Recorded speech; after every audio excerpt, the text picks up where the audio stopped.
What's up, beautiful people? It's your boy Nate Jackson, comedian extraordinaire. This is another episode of OpinioNated, America's best new podcast. Let's just call it what it is. This is a top 10 podcast. If you're listening to it, if you're watching it, you're a better person for doing so. Now, I'm excited to have the guest that I have on today. This is arguably, and I would even say inarguably, one of the funniest females to ever grab a microphone. Now, some may see that or hear that and be like, dang, that's pretty flattering. But I have time in and time out and set after set and hour after hour of material watched this lady destroy rooms, different size rooms, different color rooms, different demographic rooms, different rooms in different time zones. This motherfucker is hilarious, bona fide, top-notch, incredible with the funny. My guest today is Dominique.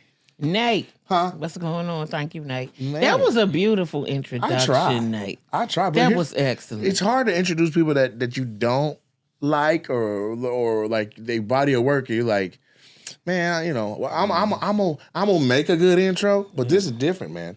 Yeah. You special.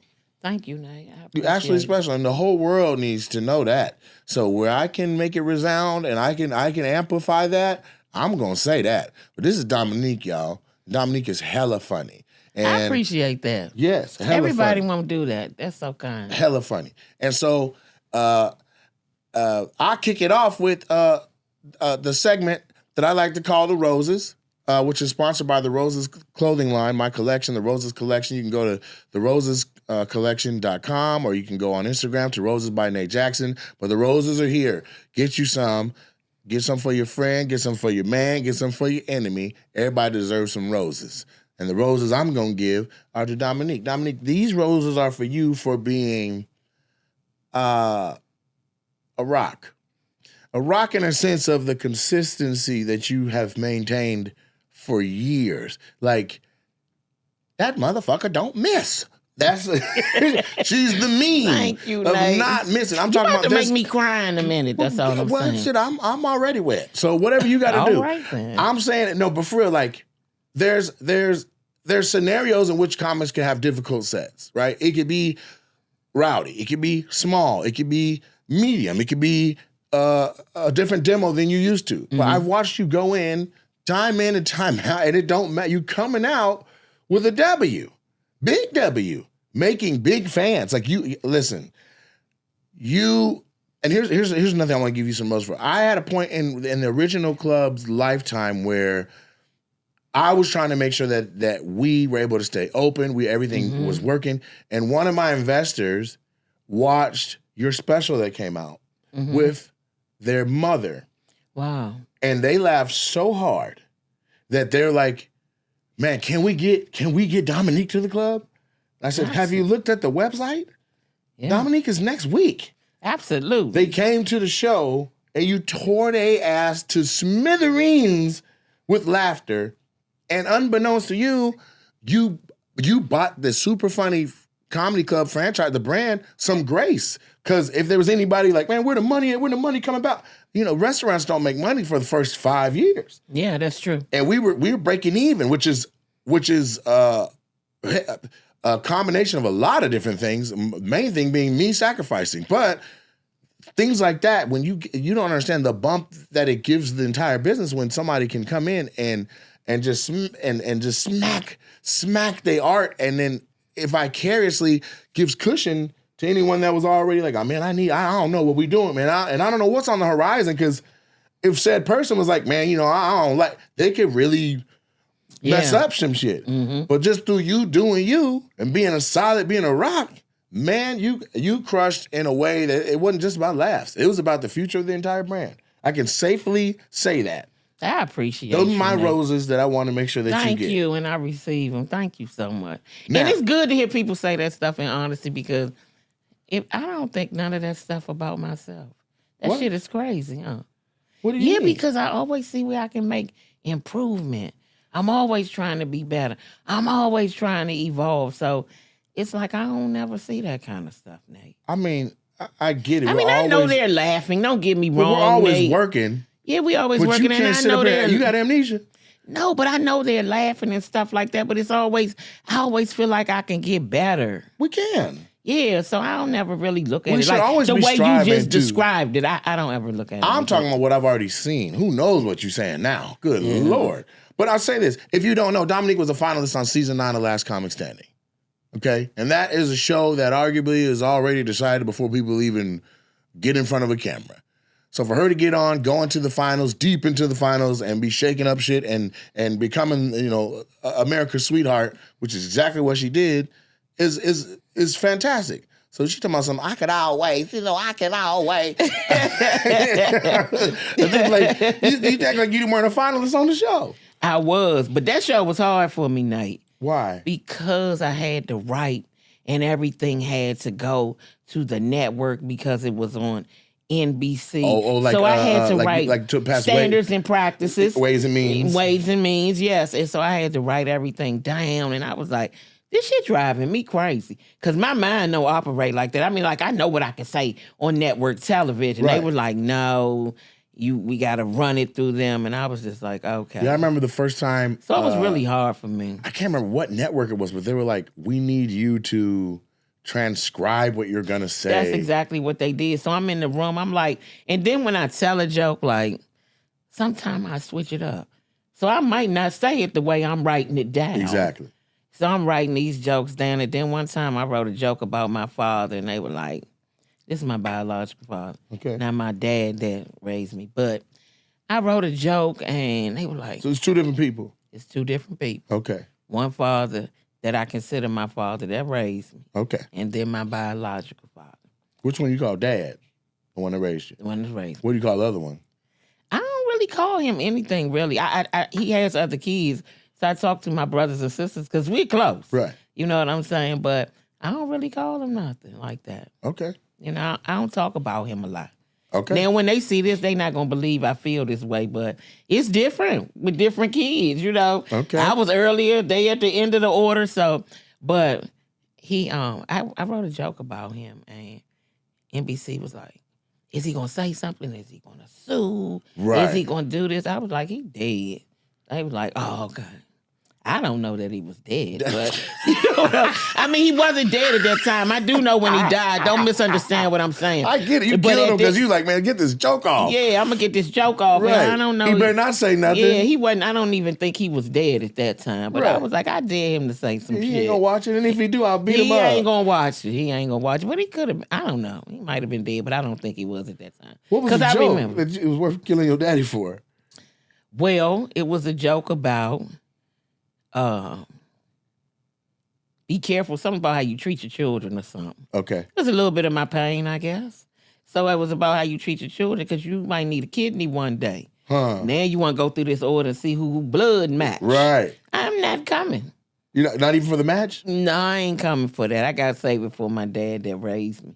If you want to match with him. I might, in case he needed. I like that. Yeah. It's another level. So if you it was, like, it was, if you, I if you don't do remember match the him, joke, but it was that's in there. hilarious. But if you do Yeah. match, I need mine. congratulations. Yeah. You have a match. Yeah, even if I do match, I was just like, I'm not doing both it. these kidneys, player. Yeah, and then he drank. You know what I'm saying? So Right. I ain't gonna let you drink my good shit under the table. Right. I can keep mine. You don't even take care of your kids. Why would you take care of your kidneys? Yeah, so Anything with kid in it, you ain't doing right by. yeah. And I know that I know my little brother and sister gonna be like, what? It's all right. But I ain't never. They don't even know the joke. I don't think they even heard it. That's still hilarious. And so you did it. They accepted it. You did. They the joke. accepted it. Yeah, they accepted it. And it worked. It worked. So I remember I had a brief conversation with Carlos Miller about it because he went deep into the finals. I think He on one of did. it was a different season, right? Yeah, Los went deep though. He did. But he said it was driving them crazy It because he was like, drive you I can't be crazy. myself. No. I want to just do me. And I don't want to quote him on something he may not have wanted to say, but he basically was saying like, he felt constrained the way that he writes and creates. He's like, I can't even get down the way I get down. Like It's hard to get down. they make It's hard to get down on it. You got short time. It's very scripted. And it's almost like you on a jury Mm-hmm. and you just, when you on a jury and they have you, what do they call it? when you can't go home and all of those things. Jury duty. No, that's jury duty. It's when they keep you overnight. It's just like the people on the OJ trial. They really don't want you to talk about this shit. Oh, yeah. You got to sign all the NDAs and keep it a hush. And who advanced? They sequester you. You get sequestered. Yeah, but that's what it feels like. Because you're at the hotel, you're in this little room, and you just like, you kind of like sequestered. You got to write all the jokes down. I appreciate the experience. Don't get me wrong. Okay. But, and I liked it. And I liked when we went on tour. You can get loose on tour, so that wasn't a problem. But that was I didn't think the show was going to be that hard for me. But it was hard. Wow. That shit was hard. People don't know that side of it. They watch TV, they're voting for their person, or they fall in love with somebody. You don't know that the person is literally pulling their hair out, trying to just get through that next 5 minutes to be under scrutiny. So you went on tour with the Last Comic Standing tour, and then that was fun. That was fun. What's something that happened out there what was happening where in the moment you were like, this shit fun? That shit, first we went on a bus. I like that. I mean, we sleeping on the bus because we doing back-to-back cities. Right. But one thing I liked about that tour night, like I play PlayStation and stuff. I used to. I did, but the guys on there, they didn't know I was that cold on them sticks. Playing what game? NBA. 2K? 2K. For whatever year that was. What? I got in Clayton English, shout out to Clayton. He bought a PlayStation. He bought the PlayStation. He was like, I'm going to go buy the game. Clayton won the show. He said, I'm going to go buy the game. I was like, all right. Clayton won season 9. He won season 9. Right. That's my guy, man. And yeah, I love Clayton. And he went and bought the game. He went and bought the PlayStation. He went and bought the PlayStation. Clayton, I'm about to tell this story, Clayton. So, I beat your ass in that game that time. You won? Hell yeah, He's an Atlanta comic. They don't fuck around with 2K, man. They be on that shit all the time. Maybe he slept on me. Okay. He might have slept on me. You didn't pick the right team, dog. You should have went with your go-to team. He had a good ass team, and I came with the Tony Parker Spurs. Okay. I came with them Tony Parker. So you had Manu Ginobili, Tony Parker. I had them. And I came with them Tony Parker Spurs, and we were back there. There was a little back room back there where you can smoke in that room and all that. And we was on the sticks. Clayton was on them sticks. I was like, I ain't played in a long time, but he didn't think I was going to do nothing on the sticks. He thought he was going to dust you off. What? I beat his ass with them Spurs. And the Tony, we was coming back. Right. And I never forget this point. I had Tony Parker. I guess he hit about a 10-footer. On the game, that said, whoop. I said, here we go. You know when they say that? Whoop. Yeah, he heating up. He heating up now. And Clayton, I know he was like, hey, what the hell? Yeah, he came back, though. I ain't win all of them now. Okay. No, he came back. He adjusted his game. Oh, okay. Because he came back. But we battled back and forth. And there was another guy on there, guy named Michael Palisak. Okay. Yeah, he was really good, too. He beat me, but he ain't beat me but by 2. I'm a big basketball fan. I did not know that. Yes, and a huge... So who's your favorite 3 players of all time? Gary Payton. What you know about GP? What? The glove? The glove? Are you kidding me? You're a Seattle Sonics fan? I guess you could say something, Sean Kemp and Gary Payton. I mean, you like Rain Man too? Yes, I like Deadlift Shrimp and all that. You're a Seattle Sonics fan. People don't be talking about no damn Deadlift Shrimp when they talk about him in that order. Do it. Couldn't he flat out do it? Yeah, from the corner, he was cold. Oh, my God. You like Nate, too? Yes, I like Nate. McMillan, yes. What? The whole squad. This is crazy. And... Now, hold on. Are you watching games regularly? Yes, I'm watching games, Nate. I'm not... Now, hold on. This era of basketball is somewhat disappointing to me, and you can understand that because the game has changed. But go ahead. No, you go ahead. Why is it disappointing?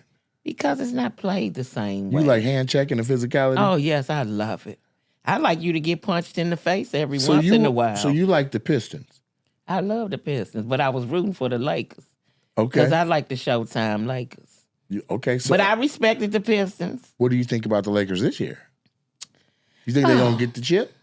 I doubt it. Really? Yeah. Our superstar has aged. We were talking about... I doubt it. We were talking about this in the airport earlier. We were on our layover in Dallas, and Keela hooped for the University of Arkansas. So she has a high basketball acumen too. Yeah, because she watched a lot of basketball while she was at that school from the bench. So my point is she said that she thinks that the Lakers have a real chance because She thinks the NBA wants to push the storyline of Bronny and Bron. Now they have a chance in that respect. Okay. As it pertains to be, I understand what Keith was And saying. Luka. And Luka. I'm kind of on the fence with Luka. Okay. In the big game, especially since last year.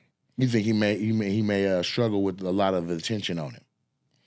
I think, you know what I saw in him last year? And if I'm looking at it correctly, I didn't like how he wasn't, to be the superstar that he was, I didn't like how he wasn't able to get off like he should have. Even if I don't care.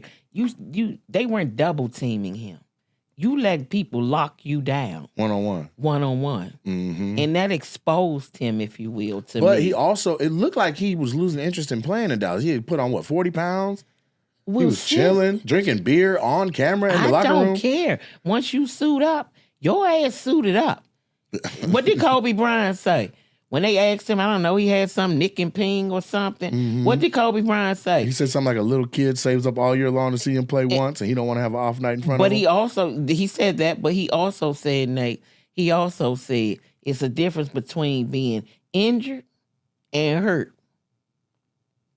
He said, and you can play injured if you got it in you. Right. Now, if you hurt, sit your ass down. And get better. Get better. Right. So Luka was out there drinking beers or he was gaining weight. I don't care. But I'm just telling you, he got on the floor. So he's responsible for what happened to him on the floor. Okay. You know what I mean? So if you're concerned about the Lakers, who do you like? I don't know who I like right now. I just had Memphis yesterday. We just got back from Memphis, and that whole city is convinced that if Ja can get over his ankle problems, that Memphis is going to win everything. I think it's going to take more games for him to get over his ankle problems. He got to run on it. He got to run and jump. He came in limping, too. Yeah, he limping. He limped out the last game. Before that game, in the playoff. So then who do you like? But I'm a Lakers fan. Someone always liked my team. You just asked me. Who scares you Lakers matching up against, whether it's even possible or not? Right now, Lakers line up against the Warriors with Jimmy Butler running around. The Warriors are a different team to me.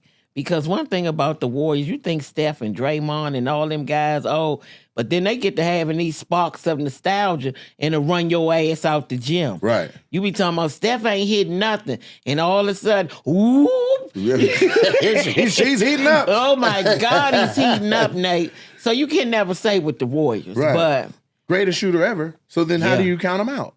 You can never count them out. And they know how to win. They got championship pedigree. So we have a team that knows how to win. That's going to be hard, too. But I don't think anybody can beat OKC, Nate. What do you think? You like the boy with the shiny face? Who's the shiny face boy? He got I don't know his name. His face is real shiny. But you talking about the star? You talking about what's his name? Gildas Alexander? Shay. Yeah. Yeah, you call him shiny face. Well, he look like he go like that with a bunch of Vaseline and then come into the plate. Well, like okay, when you see him next, you can be like, his face do be shiny. Okay, I'm going to look at it. Can't nobody guard him. Nobody. At all? At all. Dennis Rodman in his peak. Oh, well, hell yeah, because he can knock him over. Okay. You know what I'm saying? I'm talking about with all these extra flagrant fouls and stuff. You can't guard him. You can't, so. This is amazing to me. Yeah, in this league, I don't think anybody can beat OKC. So you think they got it? If they remain healthy, who you see gonna beat them? What about where Russell is now? Who? Russell. Denver? Yeah. No, hell no. They got fired their coach. They fired Mike Malone. They fired Mike Malone their ass might not last week and shit. They might not get out the first round. Okay. Because sometimes karma get your ass too. I don't care what nobody say. But what if that's the karma for what he'd already did?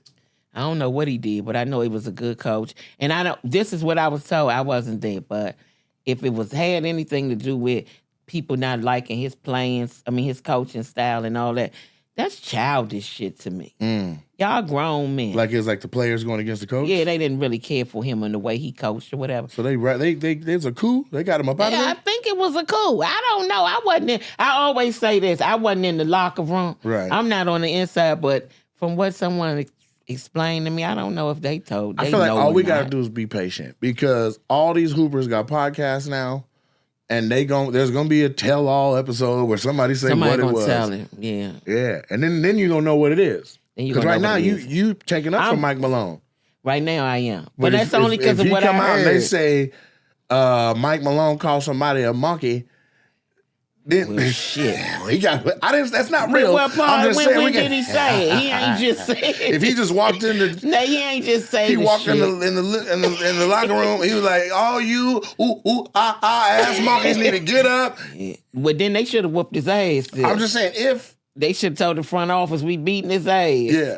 But on All the Smoke, that's what Maxwell said. What he say? Something about I don't know. I ain't gonna repeat it because I can't remember. It might be a different story. It ain't got to be right. It's got to be close. Some coaches or some monkeys or something was saying that Maxwell said he was in it. Something. What the fuck are y'all talking about? I like that they added Maxwell to All the Smoke. Man, when they added Maxwell, and don't get me wrong, I love Matt Barnes. Okay. And I love Stack. I really, really do. But when they added Maxwell, I said this shit is on and popping because he's hilarious. Not only that, you're not just like telling stories about history and everybody get to say it their way. Maxwell is like, nigga, I was there, and that ain't he what was there, and he keep it real enough to say, well, Elijah want to slap the shit out of him. He said it's like that motherfucker scrape his hands on concrete. He said what he rubbed his hands on. So then Stack says, yeah. Nigga that big, you gotta get your tools out. You're motherfucking right. I tore that goddamn locker room up. Baby. Man, they elevated their show quick. They elevated that show. They said we're listening to the viewers and y'all want Maxwell? Oh Maxwell is on this show. Yes, man. Because he gonna call it like it is. And he with that real voice and that real experience, what he tell Michael Jordan?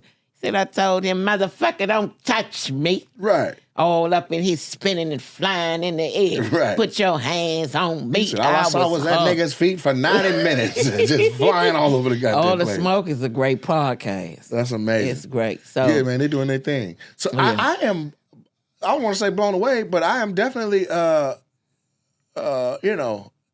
mind blown, maybe? You couldn't believe it, could you? It's one thing to be like, man, I'm good on the sticks, right? Like, because there's people who, everybody knows somebody who could pick up a Street Fighter game and mash a button and beat everybody in the room. Be like, come on, man, just beginner's luck. Yeah. But you're not out here beating Clayton English off beginner's luck. You're not out here calling Steven Jackson Stack and not knowing what you're talking about. Yeah, I love Steven Jackson because he was one of the ones. Steven Jackson slapped the taste out your ass right in the live game. Right. I like players like that. Okay. I like that era of basketball. I like the era of basketball when there was That's a why big you like man. Gary Payton. Oh, I love Gary Payton. I heard Gary Payton from the TV tell some player, y'all need to call a timeout because I'm going to tear your ass up. Straight up. That's my type of player right there. Yeah. Yeah, ain't nothing wrong with a little chitter chatter. All this running through the lane and all this shit they do now. Rick Mahorn and them people, Bill Lambie and the likes of those people, they wasn't having that. You getting clothesline. You gonna get clothesline. We'll take this foul, but I bet you don't come in here again. But like you that. will not run up in there aimlessly again. Right. Now, this do you coach basketball? Goddamn. I don't. I think I'm gonna coach a little team Some one little day. kids? Yeah, some little kids. A lady league? A lady league. Because, hey, I'm big on the WNBA as well. Because if you ask me, the WNBA game better than the NBA game. What? Because they got better snacks? The way they play the game. A lot more passing. Yeah, and I heard, and when you talk to men about it, sometimes they feel, ain't no dunking. I don't care. The men's game is just, I look at it because I love the game. Okay. But it's just, the women play the game the right way. They got all the components. They still got a big lady in the middle. Yeah. And they out there hooping. You just got to watch it. I can't wait for the WNBA to start. Off the chain. Check it out, Nate. We should go to a game together. Let's go. We can get some tickets at the gas station, $8 when you fill your tank. And then we'll Nate, head down to don't do that. Don't do that. $8 and don't do that, Nate. If you fill your tank. If you feel don't do it, Nate. It's 2 tickets, $8 and a hot dog. Yeah, you gotta watch the game. They be out there killing it. I need some alley-oops and some dunking. Now, they do be making some amazing layups where I'm like, I didn't even know that was an angle you could take to make a layup. Well, it's a young lady that just got drafted named Dominique. I think her last name is Manillo. She dunks. Regularly. In game. Effortlessly. Okay, well, and there's another girl, Ego. Yeah. She dunks. Yeah. So I think it just comes with the evolution of it. These girls can get up. But do you think there's any validity to what Shaq said when he said lower the rim a foot? So that now everybody's dunking? I don't think that. One of the issues I felt like was the problem when I first started. I think they just need to use the regulation ball. I don't know why they feel like the women can't play. Their ball, I think, is smaller. Is it? I believe it is. And to me, it's more bouncy. So I think sometimes it's more bouncy. I don't even know why they don't use the regulation ball because they grew up playing with the regulation ball when they was out there beating people's asses. Right. And most of the time, it was dudes. Where is this, let's call it eye of the tiger. You got the eye of the tiger for basketball, but in stand-up, while hilarious, you not like overly aggressive to be like, nigga, give me the motherfucking mic. Nigga, I'm going to the whole Moses Malone style. Right, but that's just in sports. That's a whole nother ego. That's my alter ego over there in the sports game. But I wanna see that ego do a set. I don't know how, Nate, because when I'm on stage, I'm just being me. You still you. You not somebody else. But I mean, when I talk about sports, I got a little more of this. That's what I want to see. And then I'm a real shit talker when I'm looking at sports. Are you? Oh, I be talking big shit, texting and everything. What? And don't let your team lose. I'm going to light your ass. You calling people? I'm texting. They won't even answer the phone. They will tell me right now, I can't call, they won't. Don't let your team lose because the whole time they getting their ass whooped. Text message I'm going to be texting, laughing emojis, and I'm going to be saying, this shit look like it's over. Damn. Did y'all even look at any film? I mean, like, what really? Y'all didn't look at the team He's play. open again. Oh, my God. Who are you tormenting the most with this? My family members. Oh, my God. My brothers. Okay, well, let me ask some stuff. Let me. I'm gonna grab a random card out of here. If I could tell jokes like that, they'd be like, "That's she doing too much." You know, they be too critical on women. They always give us the blues about everything. Okay, this one I grabbed. It's a shift, but here you go. All right, let me see. What's the worst job you ever had? That's the one. Okay, so yeah. You worked at a post office? I did. And you worked at the OBGYN. Mm-hmm. And that is what I was able to find via just a little bit of light research. But I know that ain't all the jobs you had. I worked at the movie theater. In the box office. Really? Yeah. So was that your favorite job or you just one of them? It wasn't my favorite job. What's the worst job you ever had? Nate, I never stayed at jobs that long. What you mean? Like even at the movie theater, I didn't have a ride to work. I quit. I called them people and told them I ain't no way to get there. And when I quit, my mother lost her mind because she was like, why didn't you catch the bus? Well, shit, y'all been driving me to work. I don't have a ride. My mind didn't say get on the bus. It just was you quit from home? I called and said, I cannot make it today. I don't have a ride. And they said, okay, we'll see you tomorrow.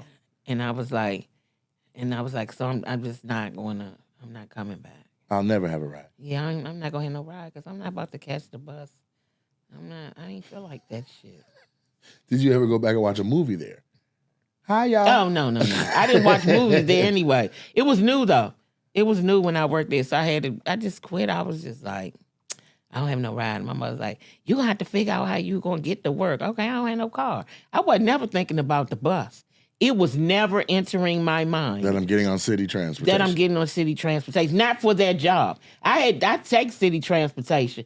I mean, I have taken it through my years of growing up. But just for that job, I was just like, I'm not doing that. Don't ask me why. I was just being wild or something. What other job have you walked out? Like, have you quit? I quit the OBGYN. And I quit that job because the doctor that I was working for died. What? Yeah, the doctor that I was working for died in a car accident. And On the spot? coming, like, she worked in different practices. She was going from practice to practice. Practice. She was on her way to the practice that I worked at. Okay. And she got in the car and she died. And the new doctor I was working for, she dead now, but that bitch got on my nerves. I was like, and at that point, this is how I know what I'm doing is my destiny. Bitch got on my nerves. You know what I mean? Like Nate, you know. She's the Dominique.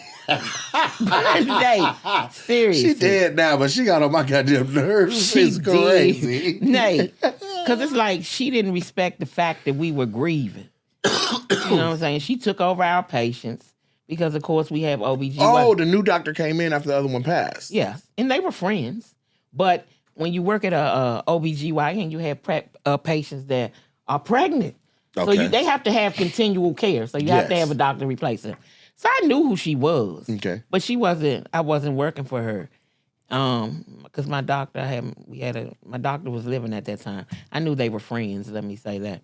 And she was like, we went over there and I'm working for her and we grieving and shit like our doctor just been dead and she in there talking. I was like, this is wrong. No.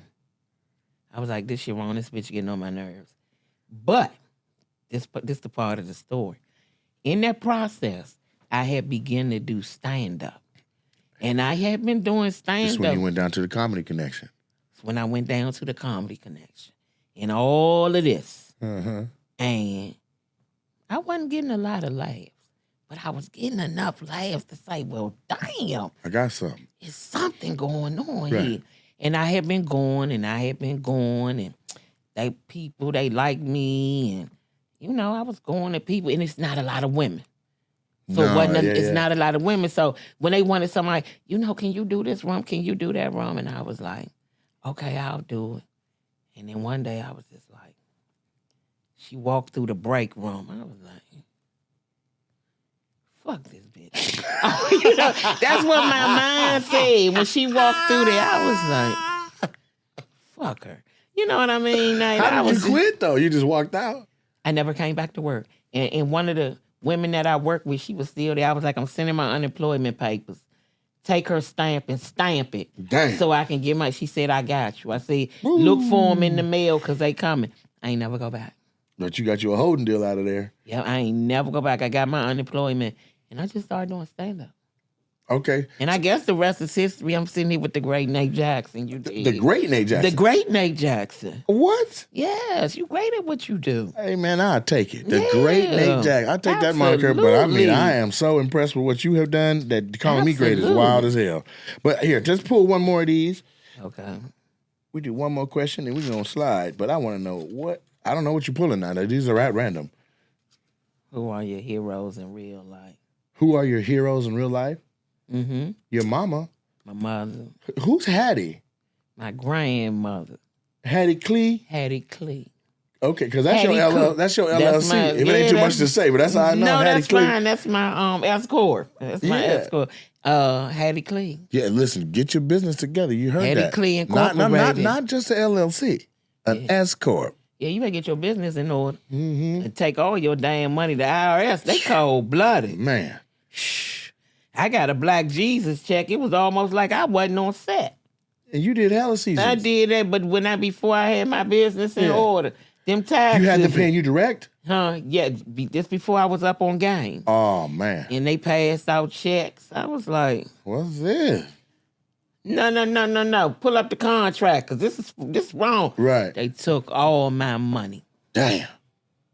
Took it all. I was like, well, damn, I got to step my business up.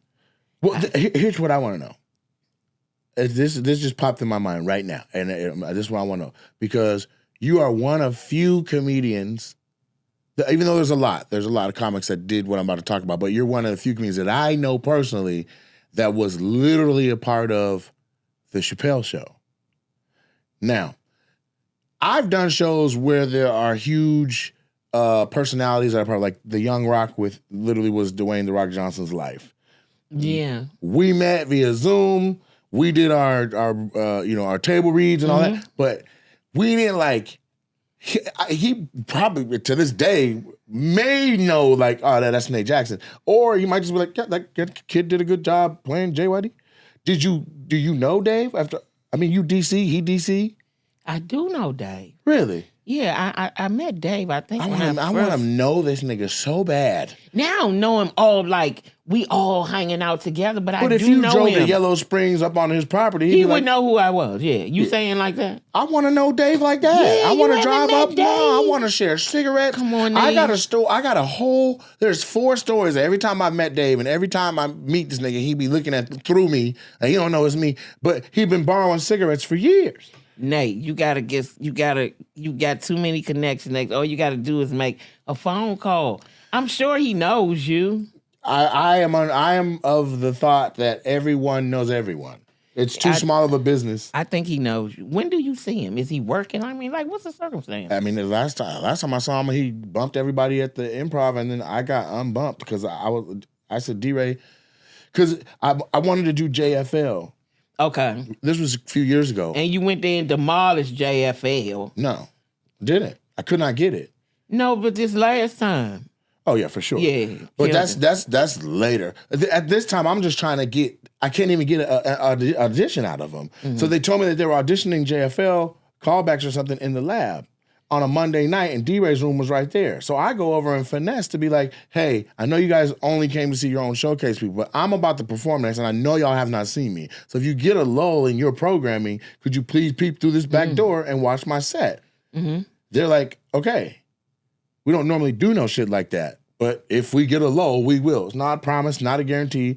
I go back over, I'm like, D-Ray, nigga, they said they'll come look, and I don't know when or how, but I just know if I'm on stage, somebody, even if it's an assistant, is gonna pop over and be like, so how was he any good? Just out of curiosity. That might not get me that year, but it gets me on the list to be like, let's see him next year for an audition. I just needed an in. I couldn't get nothing. I come back from the other side, and I already had a spot on Mo Better Mondays. Mm-hmm. I'm like, D-Ray, I'm good now. He like, nah, man. Chappelle came in here, man. He bumping everybody. That's for all of us. I mean, like. Yeah, but I said, no. JFL said that they'll look at. Okay, listen, Dave can walk in here and bump anybody on God's green earth. That's fine. But tonight, the stars have aligned in a way for me to get seen by JFL on accident. Yeah. Please don't put me after whatever Dave is gonna do. Please. Yeah. He's like, nigga, I'm not in control of that. The fuck are you talking about? And I don't know what came over me. I said, where Dave at? He said, nigga, he back in that booth in that back corner. You went to talk to him? Yeah. I said, bet. He said, nigga, what are you about to do? I said, I'm about to get unbumped. He said, you went to the right person, though. He said, and D-Ray said, when you finish talking to him, you tell me exactly what the fuck he said. Don't come back on no bullshit. Because I guess maybe D-Ray knows somebody done went over and said, hey, man, blah, blah, blah. And somebody said, fuck you. And then they came back and said, yeah, he said it was cool. So then you trust them, put them up, and the person's like, man, what the fuck? I just said no. Right. So he said, keep it real with me. So I go over there. I said, hey, Dave, man, I'm sorry to interrupt me. He was laying down in the booth, feet up, wearing some goddamn Alexander McQueen. Yeah, laid up under the edge of the table where like he didn't care if people saw him chilling. I said, man, listen, if you could, I said, please, JFL's people is next door, and they said they'll give me a look. If you could allow me to do my 8, just give me, I had a 10-minute set. Mm-hmm. I'll do 8 minutes. I won't even do the full 10, but just let me get my little 8 out before you do what you do to this room, please. He said, he said the audacity of this nigga. I'm gonna do it. And then I started watching, hey, I turned back. He said, 8 minutes, nigga. Yeah. You do any more than 8 minutes, you don't want to know how that's gonna go. I get on stage. 7 minutes, 59 seconds. I'm rocking. They're in the middle of a laugh. I looked down at my shit. I said, I gotta go. That's right. Right in the middle. That's what the you whole call crowd being was like, man, what the fuck just happened? Yeah, that's what you call being professional. He got on stage. He said, I ain't never seen a nigga do exactly 8 minutes. Mm-hmm. But that's and then everybody was on him in the lobby, and Melanie Camacho was there. She was like, David, and it was literally like all these people walking in between and trying to get his attention, or whatever. And she's like, David, and he looked, and like a few people's shoulders, are just enough to part through a few people, and he was like, nigga, you funny. That was enough for me. So yeah, he has a know of me. That means a lot. And I've had him booked at my club at one point, and then he couldn't come because it was like COVID constraints or whatever. But I want to be, that's where I wanted to be. I was talking to Ralph Barbosa, and he had a moment with him where they were smoking a cigarette together in the lab at the Improv, where Dave literally, he hands him a cigarette, but he passes him a torch. Yeah. I'm like, one of the little, it's a Newport short or but whatever the cigarette was. Get it though, Nate. It's gonna that's gonna happen. If I get it, I get it. If I don't, I don't. Though. But God damn it, I want to be like, hey, Dave, man, come on out, man, come fuck with your boy. Or he got a comedy club in Yellow Springs. I got mine here. Like, the comedy world is too small to not be like, man, if you don't see me coming up as a force that's worth being like, at least. I don't even think it has anything to do with that. Not as a threat, but just as like, this is somebody worth knowing. You know what I'm saying? But I don't think he does. I don't think he feels that way. It just hasn't aligned yet, but it will. Because he said do the 8 minutes. He real cool, though. True. He really and is. I feel like he a laid back, cool guy like that. For real. Even when we did the Chappelle show, I'm standing outside. Yeah. He comes outside to smoke a cigarette. Before that, I was doing a movie with Tracy Morgan. I don't know why I can't even remember the name of the movie right now. It was back in the day. It's a Tracy Morgan movie? Tracy Morgan, produced by a producer named Vanessa Middleton. Was it a movie show? A movie or a TV show? Sorry. 30 Years to Life. That's the name of it. Okay. Dave, so we're shooting like in New York, down by the Boston Comedy Club. Okay. Lower Manhattan. I'm on set. Dave just walks up the street, chilling. He just walked like we in the set. He just walking like, I ain't not even Dave. What? Yes, hell yeah. He walking right up the street, and he saw me, and we talked for a few minutes. He said, this feels good, doesn't it? I said, it does. He said, just remember one thing. Humility is free. He said, it doesn't cost you anything, Dominique. It does not? It's free. And I was like, okay. And he just kept walking up the street. And of course, me, I turned around and watched him walk off. And then on the Chappelle show, I want to know where the hell he was coming from and where the hell he was going. But it's New York City, so you never can tell. Right, but was your guys' conversation in regards to humility? No, but he was telling me as it pertained to being in that movie. Which I get, but where did he just come from or somebody was lacking? It was obviously meant for me. Obviously, it was just meant for me. I don't know where he came from. I looked up and he was walking up the street. And even in the Chappelle show, and I was like, this is crazy. We on the Chappelle show, we on the set, we in a break. I'm outside. He comes outside to smoke a cigarette, and we talk for a little while. And he was like, thank you for doing this show. I was like, what? Thank you. You know what I mean? I was like, thank you. Right. I'm like, what is this all about? But it's just who he is. That's how I know things with you and him will align because he a cool dude. Yeah, you ain't never heard nobody. Hey, tell me who you ever heard say Dave wasn't a cool dude. Faison Love. Oh yeah, but that's shut up. I love Faison. Faison's my nigga, but you asked me if I knew somebody. Yeah, but you know Faison. But Dave knew that too, because the night I'm talking about, when I got unbumped, that was the night Dave came down to address that on stage. Faison said, I don't do no black shows. What's up, niggas? And then ripped. I love Faison. One thing I can't say about Faison, he showed me love too. But we always know Faison, he'll say some wild shit. Yeah, Faison, that's just who he is, though. Faison he calls himself keeping it a buck. Faison's I'm not a blood, but if Faison's an OG to me, man. He my OG that's my too. Guy. Hell yeah, I love Faison. I used to feature for Faison. Faison and I, we chop it up about like, man. If it's on his heart and his mind, he gonna say the shit. Right. Now, he might go into some crazy shit too. He beefs with who he got beef with. Yeah, he beef with who he got beef with. And I'm not co-signing all of that. I'm not in that beef. But what I will say is, Faison's always been real to me. He's always been a real one to me. He has treated me that way as well. Yeah. I don't have nothing bad to say. And when they was giving out Netflix specials, he said, where the funny women at? And he put me in the list. He was like, where Dominique's special? I was like, oh, shout out to Faison. Thank you, Faison. But you haven't gotten one. Not yet. Are you going to do Home Team? Is he going to do one? I don't know. Okay. Is it the kind of thing where you can't say nothing or you just don't know? Because I feel like I'm from the school of thought of what we waiting on, and my means have changed, and I would like to Quite. They have changed. They have changed. No. But I'm saying we got the capability to shoot. I mean, even this right now, we're shooting this podcast on Sony FX30s. Yes, we are. This was a dream for me at one point to have one of these. There's 3. One is being repaired, and we're about to not use these to shoot the pod no more. We're about to shoot the pod on, see these gray ones over here, these PTZ cameras? That's a camera.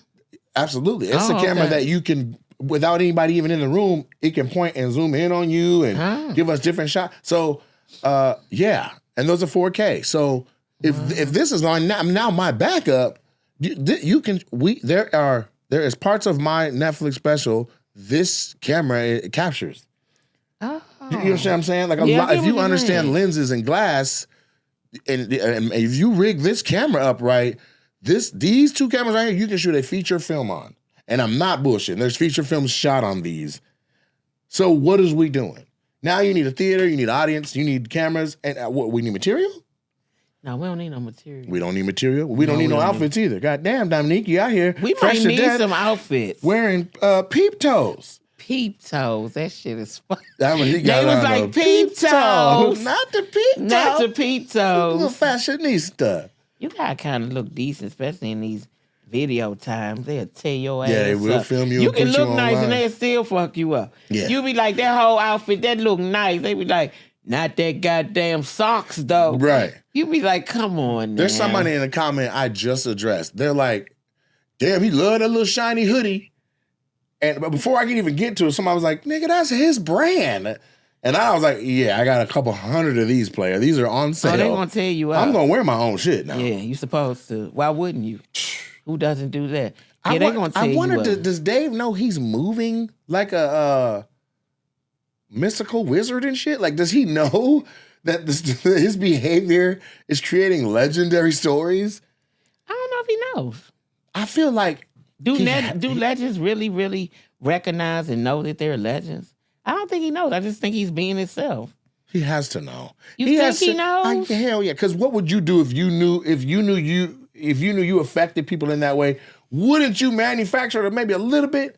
You walk up to a family of people like, you guys know which way gate D17 is? But I'm saying I don't think. What's that fucking Dave? I'm not a person, Nate, that thinks I don't know, because I know how I view myself. So I think people view themselves differently from others. I get it, but look how he does spots.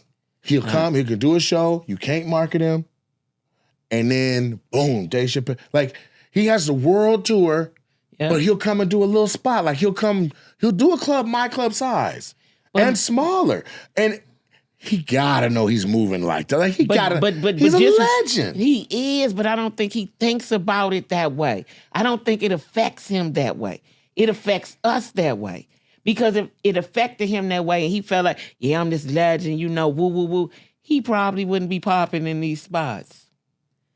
True, but let's say he does him, and him doing him affects the people. And then the people, because of cause and effect, they react to what they just saw, and he sees that reaction. At some point, you do realize, like, okay, when a motherfucker realizes me, it do something to him.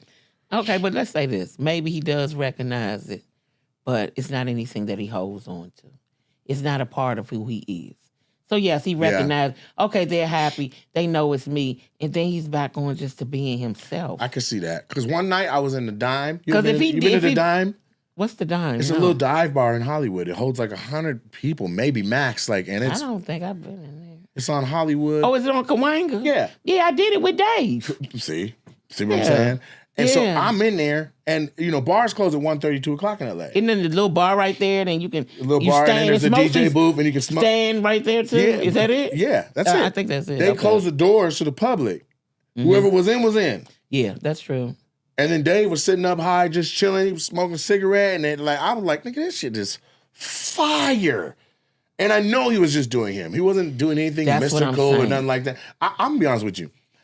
I don't know if I wouldn't abuse that power just a little bit.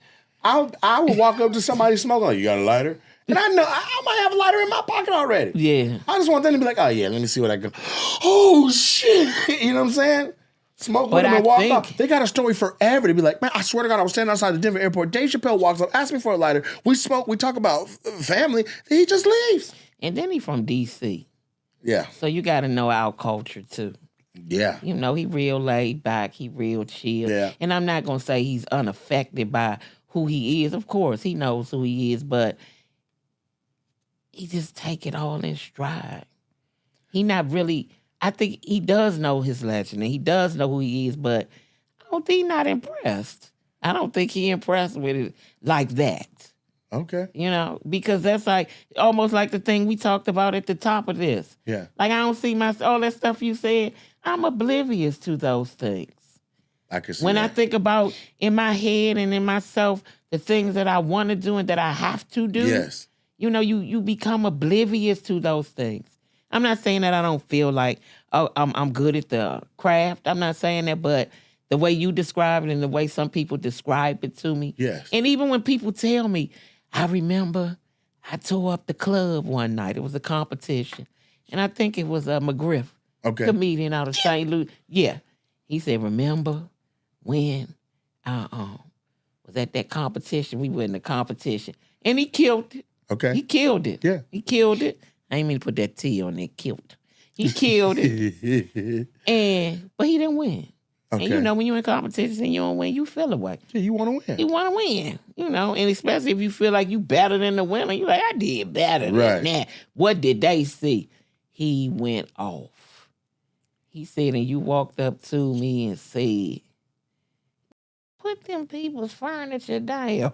He was throwing shit? He was throwing them people's shit. He went off. He was tearing the room up. He said, you said, put them people's furniture down. For these people start thinking you crazy. Right. You ain't going to get booked nowhere. That affected him and that meant something to him. You know what I'm saying? Yeah. I just said it being me. Yeah. You know what I'm saying? I was just like, don't know. Because he went off. You mad right now. I get that. I lost too. I wanted to do the same thing, but I ain't do the shit. Right. But this ain't worth it. Don't make no it ain't mistake. Worth it because where you trying to go. Yeah. So people do that to me a lot. Like they'll tell me gems and stuff I dropped on it. Sometimes I don't even remember.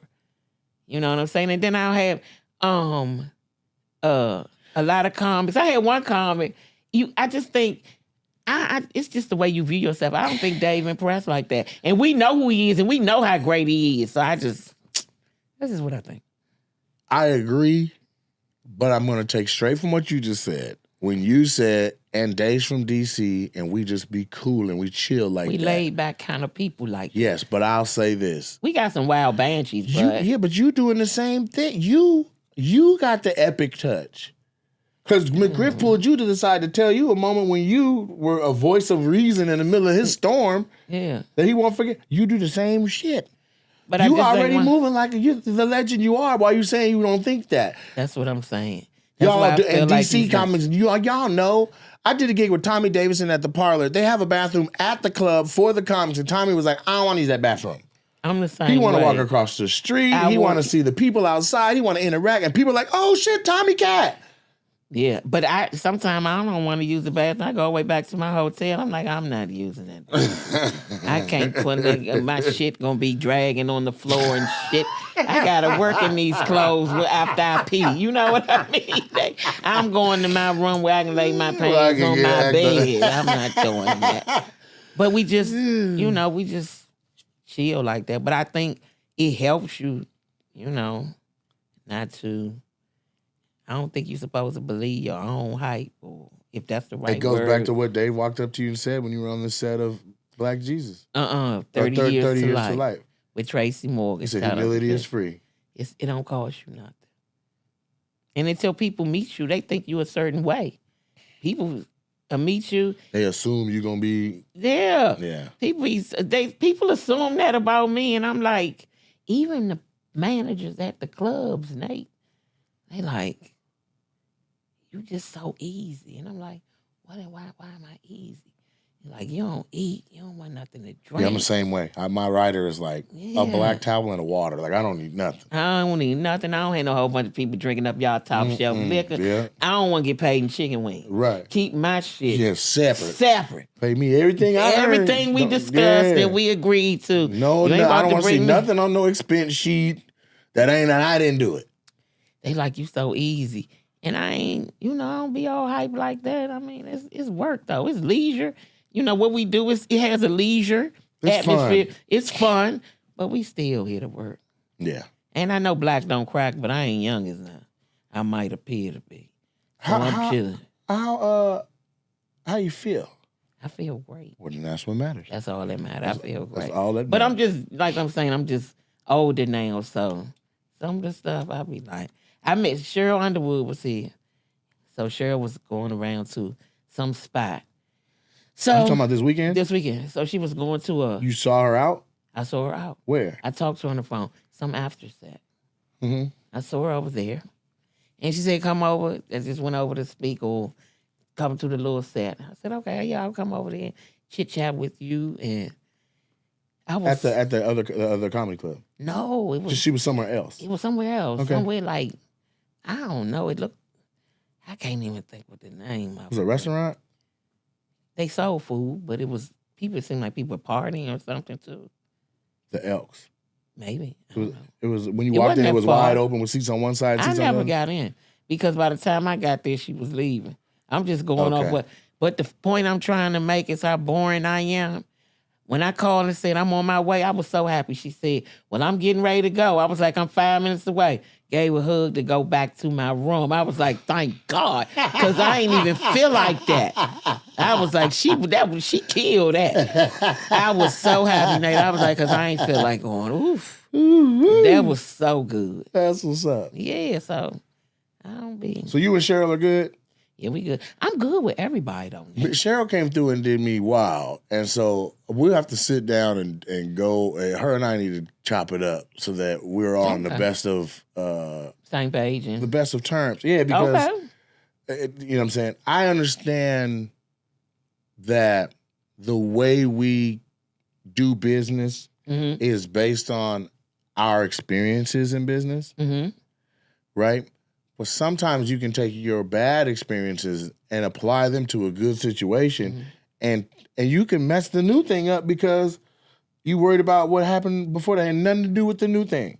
Okay. Damn near like relationships. Okay. So I want to sit and chop it up at some point, or I don't, but it needs to happen. Yeah, it's good. Ain't nothing wrong with healthy conversation. Yeah, you got to have a healthy conversation. Yeah, but it got to be the conversation where I want to listen to her in full. That's and good. Then be heard. That's how conversations work well that way. Yes. So many people can't have conversations. I'm going to tell you the worst conversations to me when people can't let you make your point. Like, soon as you start talking, they start talking. I'm like, I listened to everything you had to say. And then before I could finish 2 words, now your ass is talking. We're not effectively communicating. And we big-ass grown people, and we not effectively communicating. So I think healthy conversation is good. Yeah, one of my pet peeves is when the rhythm of the conversation gets to where as soon as I open my mouth, you open yours. That's basically, I guess, what I'm saying. It is. But I was watching a TED Talk about... because I'm a communications major, but I was watching a TED Talk where the guy was talking about like true quality listening. He said like 99% of people in a conversation will listen to the other person's first 10% to 25% of what they're saying. Either they do know where the person is saying, or they do know the direction they're going, or they assume that they do. Then they start building what they're going to say next. And while that person is talking, all they're doing in their head is thinking of that thought that they're trying to say. Right. Did you see me earlier pivot? I was gonna say something. You're like, no, but you go ahead. And I was like, nope. What I was gonna say out the window. I want to know more about what you just said. Yeah, but people they you and so you're not communicating effectively because you already got your answer ready. Right. Let me finish what the hell I'm saying, and then you don't know what I'm about to say. You thinking you know what I'm about to say. Because that's how controlling your ass is. Let me finish what I'm saying.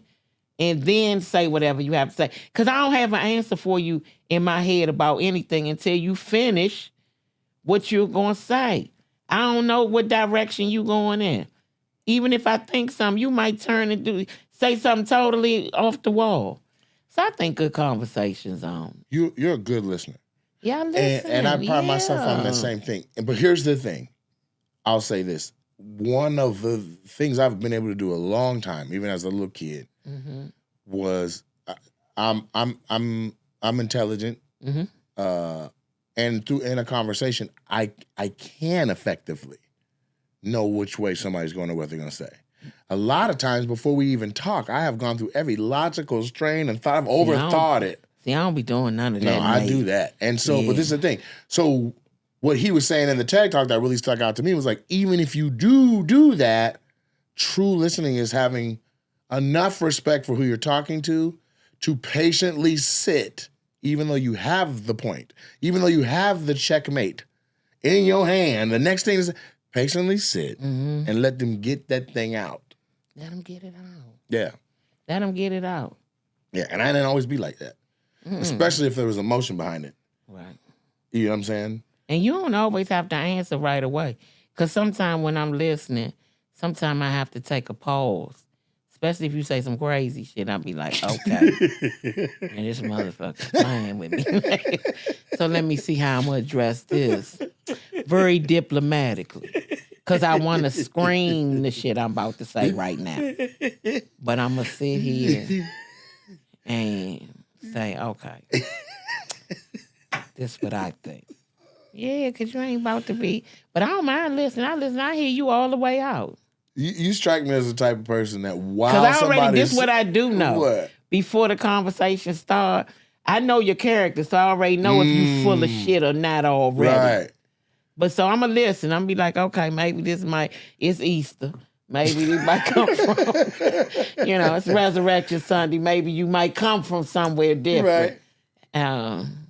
I'll give you a chance because you may come from a different place. But you I need will to do a listen scene where you could just be listening to somebody and you know they saying some bullshit. And the viewer of the scene knows they're saying some bullshit. And you sitting there actively listening. And it pans down to you loading a revolver. You kidding me. This is some kind of joke. I thought I told jokes. Oh, so, man. yeah, I do listen. I don't mind. I hear you out. Some people don't like you to listen, though. You can tell when people don't like you to listen because they say, you listening to me? Yeah, I ain't saying shit. What you think? No. I'm looking you right in your eyes. Yeah. They be uncomfortable with that silence. People don't like silence. And it works that way on stage, too. Some comics, if it get too quiet, they get to losing. They are losing. Yeah. That silence, they be like, oh, they staring at me now. Right. I got to fill this space with something. I got to say something. Yeah. And then it usually be some bullshit anyway. Bogus. That's so DC. Bogus. It's bogus. Well, look, listen. Speaking of listening, y'all need to listen to Dominique tell you where she's going to be at next, where you can catch her, where she'll be live, where you can catch her online. Tell them where you're going to be. Look right down the pipe of that camera and talk to them people. Okay, so May the 2nd through the 3rd, I'll be in Cincinnati at the Cincinnati Funny Bone. Mother's Day weekend, May the 9th through the 10th, I'll be at the Hartford Funny Bone in Hartford, Connecticut. And May the 24th through the 25th, I'll be at the Tampa Improv. It might be the Funny Bone because some of the names have changed. So it might be the Funny Bone, but you know what I'm kind of talking Tampa's about. a Funny Bone now. Tampa the Funny Bone. Okay, so all Funny Bones. I'll be at the Tampa Funny Bone then. And then, I was getting ready. I don't even remember that one, so I can't say it. I just pulled mine out. Yeah, I can't even really say. Come check me out. Come get your laugh on with me. We're going to have a good time. Have some drinks. Eat some wings. It's going to be fun. So I'll say this. I want you guys to follow my stuff too. Yeah. Follow Mr. Nate Jackson on social media. Make sure you subscribe to the podcast, OpinioNated. There's so much more great stuff coming out of this. We are now at All Things Comedy, and I'm excited about that, and we're becoming much more consistent with wonderful content. Make sure you follow Dominique on social media. I'll be Friday, April 25th. Oh, go ahead. It's at Dominique. No, it's not. What is it? It's at Dominique Comedy. That's right. So it's my name, DOMINIQUE, Comedy, COMEDI. I just spelled Comedy it with an I? Yeah, it's really comedy, but I just spelled it with an I, and I call it comedy. There you go. So Yeah, Dominique that's it. Comedy. And it's on everything. Everything? Except Facebook. That's Dominique Comedienne, COMEDIENNE. Outstanding. Make sure you give her a follow on all the platforms that you rock with so that your platform experience is better. Okay? Check me out Friday, April 25th, this Friday coming up. I'm at the Houston NRG Arena. If that day has already passed, then look forward to seeing me at the Pageant Theater in St. Louis. We have 2 sold-out shows, or we have 2 shows that night, one at 7:30, one at 10 o'clock at the Pageant in St. Louis. On May 3rd, Oklahoma City, the Criterion. May 9th, Lexington, Kentucky, 2 shows that night at the Lexington Opera House. And then we're going to head over May 10th to the State Theater in Minneapolis. And there's many more shows. Make sure you check NateJacksonComedy.com for all my dates. I'm coming to the Miami Improv, and I really want to put some emphasis on 2 things. The Raleigh Improv that I'm coming to, and then I'm coming to Boston to do the Wilbur and the Chevalier in Medford, Massachusetts. I really would love to see massive numbers done there. We added a show at the Wilbur. I see it on my schedule now. Thursday, June 5th, the Wilbur. Right now we got 7:30, and then there's a 10 p.m. show at the Wilbur. Please check out my dates, NateJacksonComedy.com. And if you're local to Tacoma, check out SuperFunnyComedyClub.com and come and watch some of the most amazing talent that is alive right now, doing their thing pretty much 5-6 days a week. Appreciate y'all for your time. Love y'all even. Share this with a friend. Don't just hog this experience to yourself. Share this with a friend. Let's spread the word. Opinionated is a real deal. Y'all be blessed. Peace.